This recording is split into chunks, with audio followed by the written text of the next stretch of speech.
অবশেষে জল্পনার অবসান ঘটিয়ে রিয়াল মাদ্রিদের সঙ্গে নতুন চুক্তিতে রাজি হয়েছেন ভিনিসিয়াস জুনিয়র।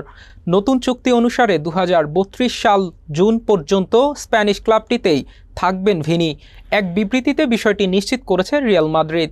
এর একদিন আগে ভিনিসিয়াসের প্রতিনিধিরা ক্লাব কর্মকর্তাদের সঙ্গে বৈঠক করেন। সেই আলোচনার পরই চুক্তি সম্পন্ন হওয়ার পথ অনেকটা এগিয়ে যায়।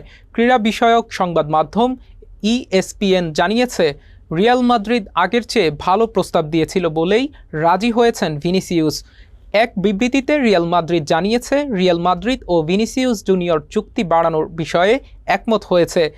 নতুন চুক্তি অনুযায়ী তিনি 2032 সালে 30 জুন পর্যন্ত ক্লাবে থাকবেন। বিবৃতিতে আরও বলা হয়, 2018 সালের জুলাইয়ে মাত্র 18 বছর বয়সে রিয়াল মাদ্রিদে যোগ দেন ভিনিসিয়াস।